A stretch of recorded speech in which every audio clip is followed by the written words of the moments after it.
Welcome to கெருபின்ஸ் kitchen.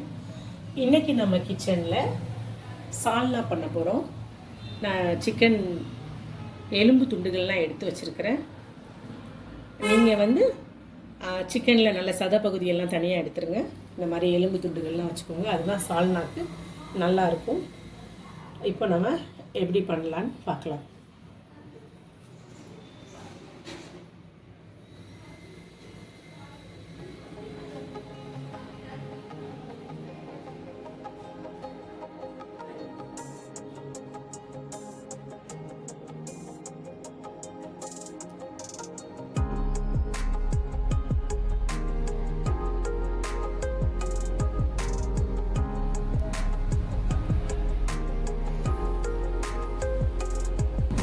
First நம்ம stove on பண்ணிடலாம்.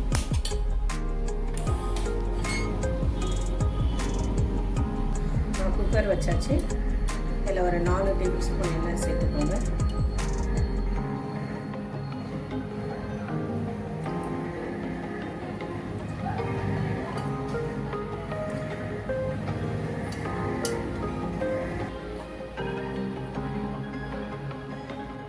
எண்ணெய் சூடாயிடுச்சு. 3 பிரிஞ்சி இலை, 3 துண்டு பட்டை, 4 ஏலக்காய், 4 கிராம்பு. நம்ம கட் பண்ணி வச்சிருக்கிற வெங்காயத்தை இதோட சேர்த்துடலாம்.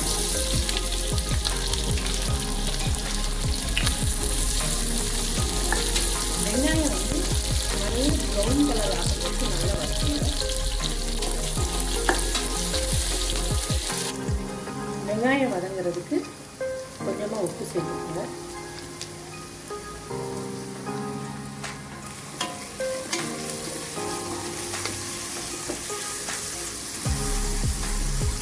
நல்லா வதங்கிடுச்சு.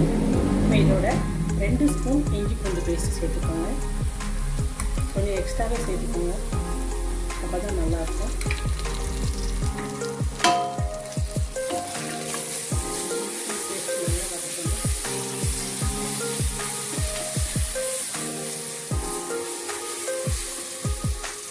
இதோட நான் ஒரு 3 தக்காளி பழம், சின்ன சின்ன சைஸ் தக்காளி பழம் கட் பண்ணி வச்சுருக்கிறேன். அதையும் சேர்த்துக்கோங்க.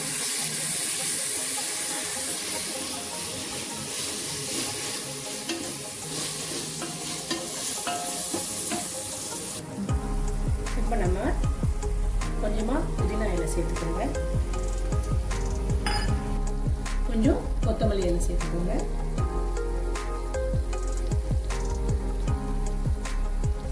ஒரு 6 பச்சை மிளகாய் நான் கீறி வச்சுருக்கிறேன். அதையும் சேர்த்துக்கோங்க. இதெல்லாம் ஒன்றா வதங்கணும்.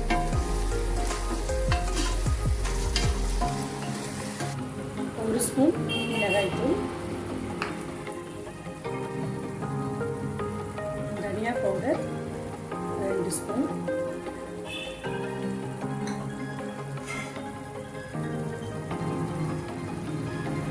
மஞ்சள் தூள் 1/4 teaspoon, garam masala powder 1 spoon சேர்த்து நம்ம ஒன்றா நல்லா மிக்ஸ் பண்ணிக்கலாம்.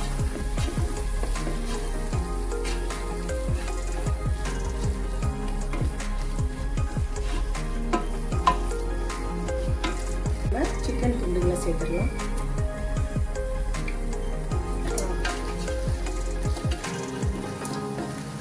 இது எல்லாம் ஒன்றா கலந்துருங்க.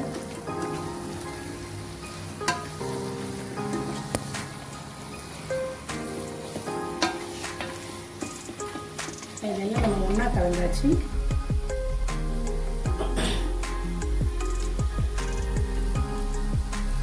இப்போ அந்த சிக்கனுக்கு தேவையான அளவு உப்பு சேர்த்துடலாம். உப்பு பார்த்து சேர்த்துக்கோங்க, ஏன்னா நம்ம ஏற்கனவே உப்பு சேர்த்துருக்குறோம்.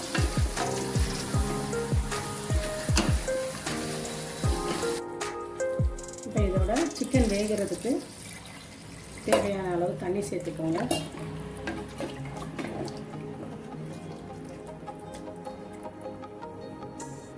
இருக்கட்டும்.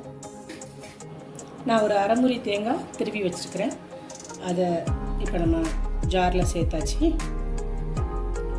ஒரு 20 முந்திரி எடுத்து வச்சுருக்கேன், அதையும் சேர்த்துக்கோங்க. 1 ஸ்பூன் கசகசா,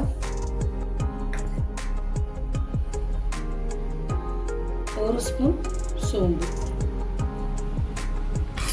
இதை நம்ம நைஸாக அரைச்சிட்டு வந்துடலாம். நம்ம அரைச்சி எடுத்துகிட்டு வந்தாச்சு. அரைச்ச இந்த விழுதை வந்து நம்ம சால்னாவோடு சேர்த்துடலாம்.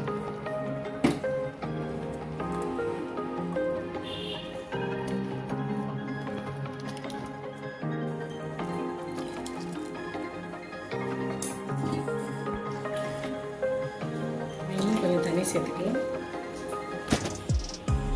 சால்னா கொஞ்சம் தண்ணியாக இருந்தால் தான் நல்லாயிருக்கும்.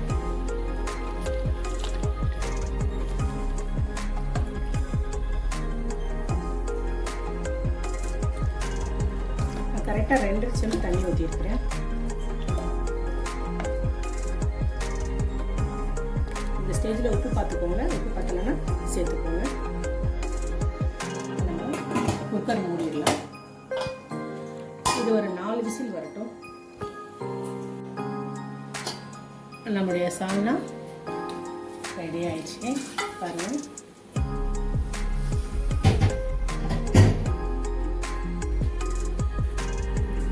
நான் இங்கே ஒரு 2 ஸ்பூன் கடலை மாவு எடுத்து வச்சுருக்கிறேன். இது கொஞ்சம் கட்டி இல்லாமல் நல்லா கரைச்சிட்டு நம்ம சால்னாவோட சேர்த்துடலாம். சால்னாவோட சேர்த்துருங்க. ஒரு 5 நிமிஷம் இதை அப்படியே கொதிக்கட்டும்.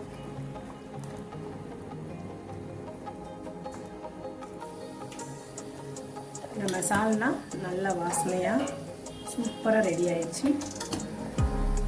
இப்போ இதோட கொத்தமல்லி இலை சேர்த்துக்கோங்க.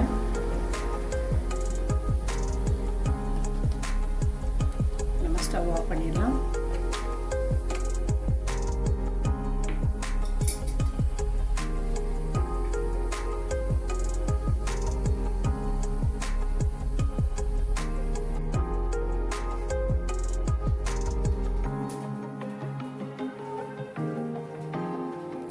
நம்மளுடைய சால்னா சூப்பராக ரெடி ஆயிடுச்சு. இது சப்பாத்தியோட, பரோட்டாவோட, இடியாப்பம், ஆப்பத்தோடு சாப்பிட்றதுக்கு, இட்லி தோசையோடு சாப்பிட்றதுக்கு ரொம்ப சூப்பராக இருக்கும். நீங்களும் உங்கள் வீட்டில் செஞ்சு பாருங்கள், கண்டிப்பாக உங்களுக்கு பிடிக்கும். தேங்க்யூ. மறக்காமல் லைக் பண்ணுங்கள், ஷேர் பண்ணுங்கள், சப்ஸ்கிரைப் பண்ணுங்கள். தேங்க்யூ.